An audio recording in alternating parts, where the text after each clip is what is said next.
lied to my family for years. They think I'm studying, but I'm surviving in Dubai. My name doesn't matter, not for this story. What matters is the lie. The lie that grew legs, arms, and a heartbeat. The lie that became my second shadow, following me from home, across an ocean, straight into Dubai. If you are listening right now, and you've ever carried a burden so heavy it changed your breathing, stay with me. Because this story is not just a confession, it's a wound I've hidden for years. And tonight, or today, depending on where you are, I'm peeling it open. Let me start by describing my parents. If I could describe them with just one image, it would be my mother's hands, hard, cracked, always smelling faintly of charcoal and detergent. And my father's silence, deep, heavy, the kind of silence that comes from years of carrying disappointments you never speak about. I was their firstborn daughter. I was supposed to be the one who broke the cycle. The one who went to university, graduated with honors, got a good job, built them a house, and finally lifted them out of the gravity of poverty that had held us down for generations. The problem was, I never wanted the course they forced me into.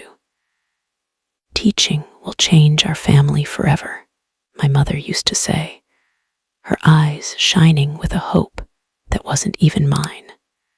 She'd tell neighbors, our daughter is going to be a teacher, even before I finished high school.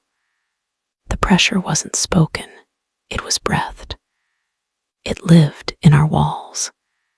It lived in every meal I ate that came from money they didn't have.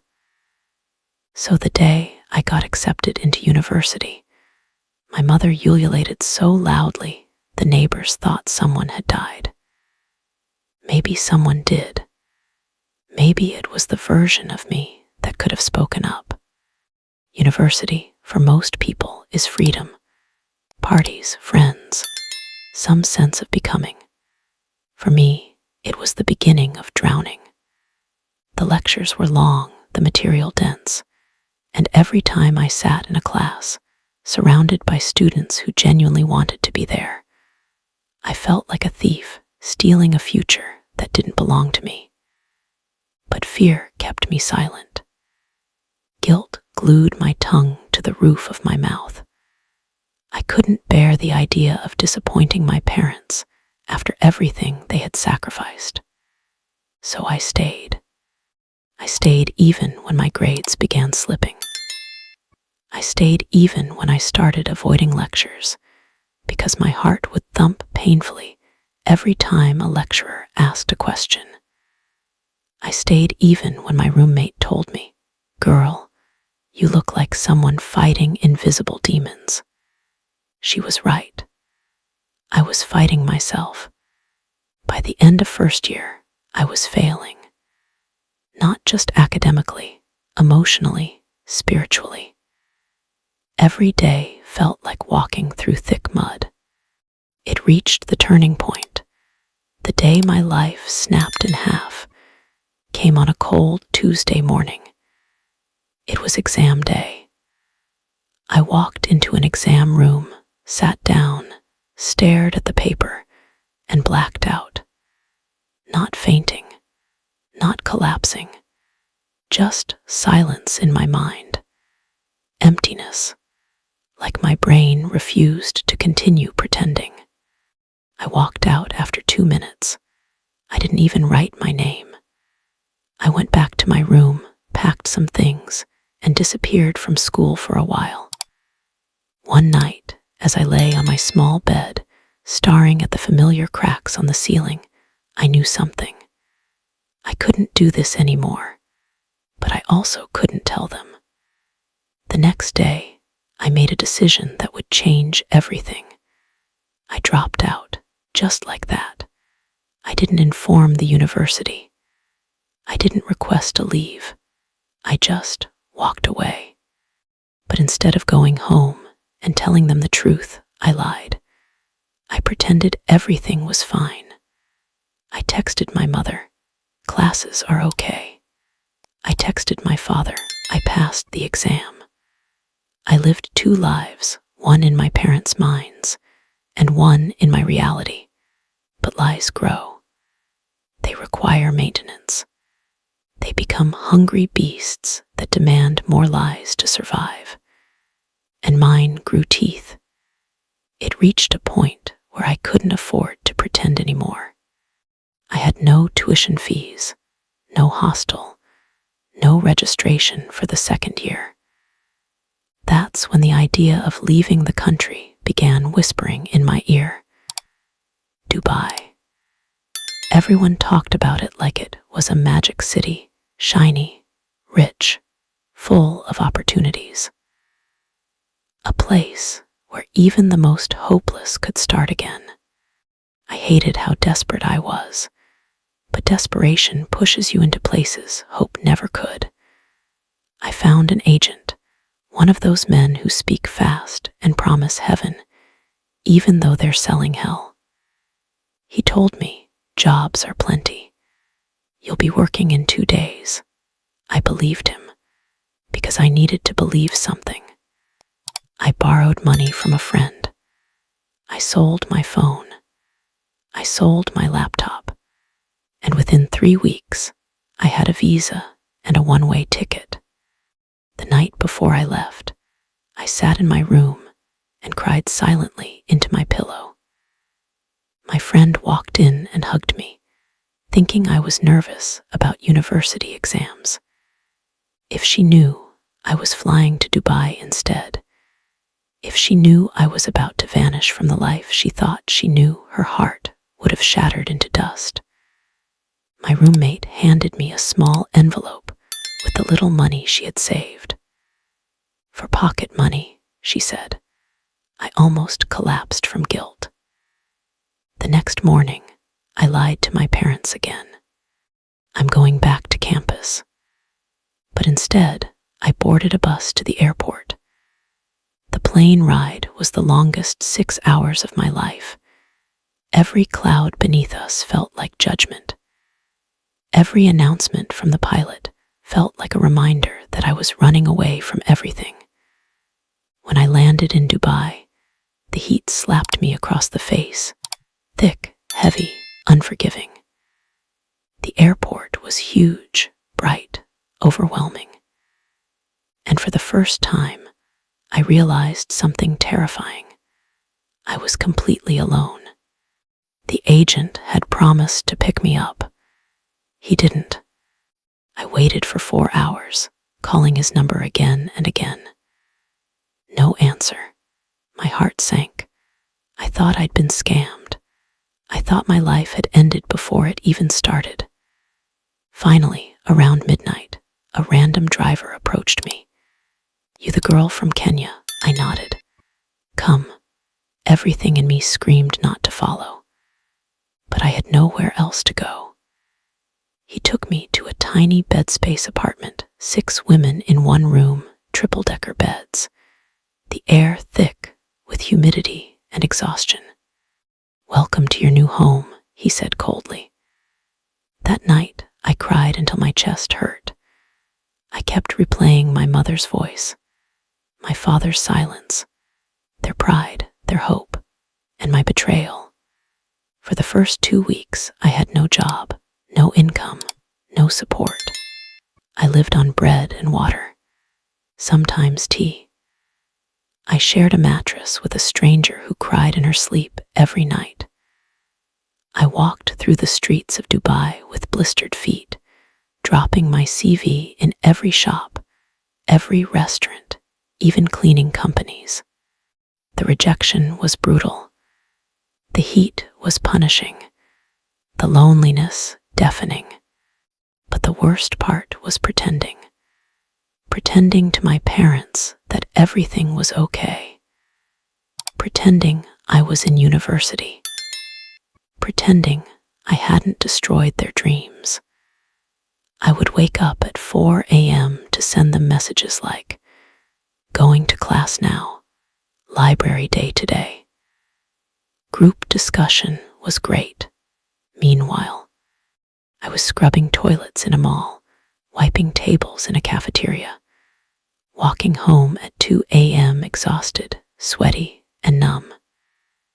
After 3 months of struggle, I finally got a job as a cleaner in a hotel. It wasn't glamorous. It wasn't what I wanted, but it paid. Slowly, I started sending money home, just small amounts. My mother would send voice notes. "We are so proud of you, my daughter. The university is shaping you well." Every time she said that, I felt like choking. I wanted to tell her the truth so badly, but I couldn't. I had already dug the hole too deep. 3 years passed. 3 years of sweating, saving, lying, smiling when I wanted to scream. Then something happened. The twist. The moment everything came crashing down. One Sunday afternoon, during my break, I got a video call from my parents. It was unusual. They always called in the evening. I answered. My mother looked worried. My father's face was tight, unreadable. "Give us a tour of your room," my mother said. My heart stopped. I froze. My real room was crowded, messy, full of strangers. Not a university hostel, not even close. "Why?" I whispered, already trembling. "We just want to see where you study," she said softly. "Your aunt's daughter is joining university and wants advice." They had no idea they were asking me to reveal my entire lie. I panicked. I hung up. They called again. I didn't answer. They kept calling. The fear was suffocating. My stomach twisted painfully. My hands shook uncontrollably. They sent messages. "Are you okay? Please talk to us. Did something happen?" And then my father sent one message that broke me completely. "Just want to know if our daughter is safe." That's when I knew I couldn't keep lying. Not anymore. That night, I recorded a voice note, tears streaming down my face. "Mom, Dad, I'm not in university. I dropped out. I didn't want to disappoint you. I'm in Dubai. I'm working. I'm sorry." I cried hysterically after sending it. I didn't sleep. I waited and waited. No reply. For hours.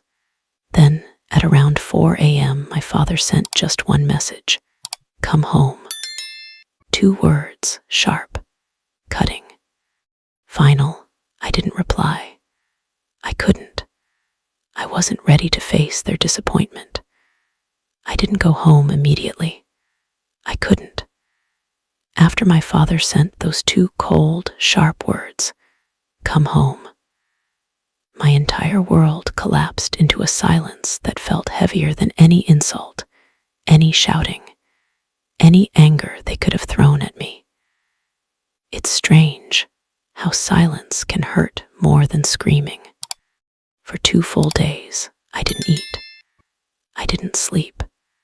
I didn't go to work. I just lay on my small bunk bed in that cramped Dubai room, staring at the metal frame above me, replaying every moment that led to this mess. Every lie, every voice note, every goodnight message I sent from a life that never existed. And now, suddenly, the truth had caught me. My roommates noticed my swollen eyes, the way my hands shook when I held my phone, but they didn't ask anything. In Dubai, everybody has a story. Everybody has a secret. Everybody is running from something, so nobody ever really asks. On the 3rd night, as I sat on the floor near the window, I opened my father's message again. 2 words, just 2. I typed a reply, deleted it, typed again, deleted, typed a 3rd time and deleted again. What could I even say? "I'm sorry." That didn't feel enough. I was scared. That sounded cowardly. I didn't want to disappoint you. That was the truth, but also a lie. Because in trying not to disappoint them, I ended up destroying everything. Around 2 a.m., my mother finally sent a voice note, just 8 seconds long. Said with a trembling voice, "My daughter, why?" Those 8 seconds shattered me. I held my mouth to stop myself from sobbing too loudly because my roommates were asleep. But the tears came anyway, hot, uncontrollable, ugly. I wanted to reply. God knows I wanted to reply. But I didn't know how to explain the silent war I had been fighting inside myself for years. And then something unexpected happened. My phone vibrated. A video call. My mother. My thumb hovered above the answer button. And I froze. I wasn't ready for her face, for her eyes, for her disappointment. So I let it ring until it stopped. Another call, again and again. 10 calls. I didn't pick up. By the 11th call, my father's number appeared. My heart jumped. He rarely calls. And when he does, it means something serious. I answered. I didn't speak. Neither did he, not for the first few seconds. I could hear his breathing slow, controlled, but heavy with something I couldn't name. Finally, he said in a low, steady voice, "Are you safe?" That question, the same one he asked in some times back, broke me all over again because it wasn't anger. It wasn't disappointment. It was fear. Fear that something terrible had happened to his daughter. I swallowed hard, wiped my tears, and whispered, "I'm okay." He sighed.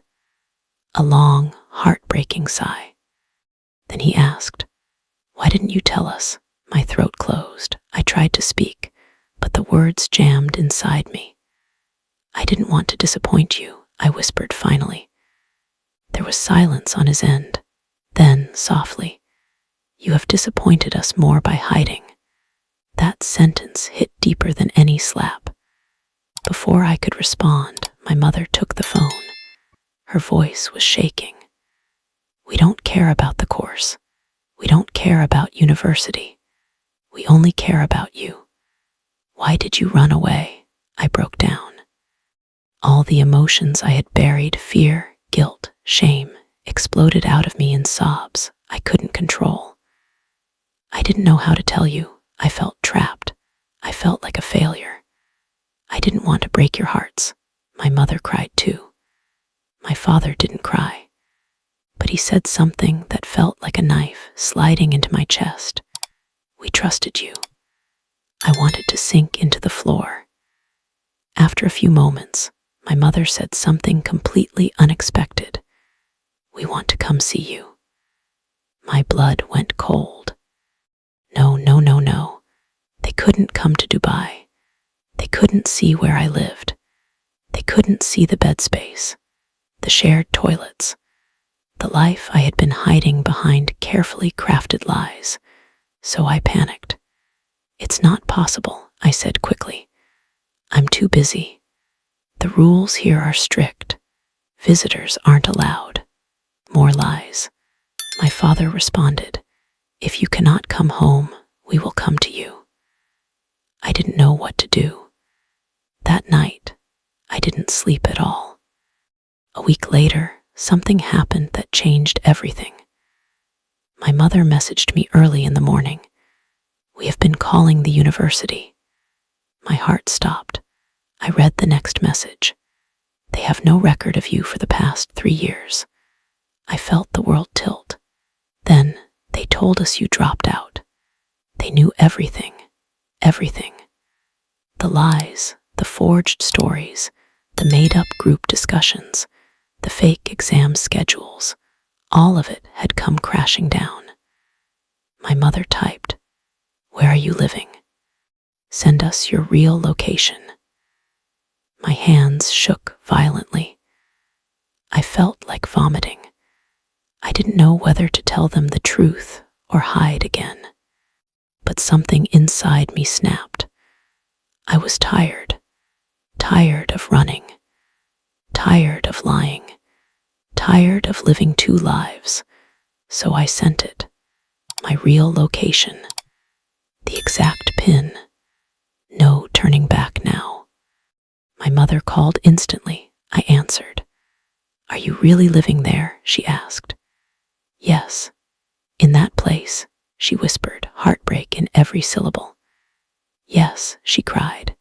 Not loudly, just soft, painful sobs I could feel through the phone. "My daughter, you're suffering." "I'm trying," I whispered. "I'm trying so hard." Then my father took the phone. His voice was calm but cold. "If you are old enough to make your decisions, be old enough to face the consequences." Then he hung up, just like that. For the next 3 weeks, they didn't speak to me. Not a single message, not a single missed call, nothing. And the silence was the loudest punishment I had ever felt. But life in Dubai doesn't pause for heartbreak. Rent still needed to be paid. Work still needed to be done. I still had to wake up at 5 a.m., iron my uniform, pack my bottle of water, and walk into the hotel with fake smiles for guests who didn't know my world was falling apart. Some nights, I sat alone on the fire escape staircase of the hotel, staring at the busy Dubai roads below, wondering if I had ruined my life forever. Then one night, at 11:47 p.m., my phone buzzed. It was my father. Just one message. "We forgive you, but come home when you are ready." My body went weak. I sat on the floor and cried silently. Forgiveness. Not because I deserved it, but because that's what parents do. The next morning, my mother sent another message. "We just want you to be safe. If Dubai is your choice, then do it the right way. Don't hide anymore." That was the first time they acknowledged my decision without anger. Not approval, not happiness, but acceptance in their own painful way. I still haven't gone home. I'm not ready. They're not ready. The wound is still fresh, but we talk now. Not as often, not with the same warmth, but we talk. My mother asks if I've eaten. My father asks if my salary comes on time. They send pictures from home. It's not perfect, but it's healing slowly, like a bruise that still stings, but no longer bleeds.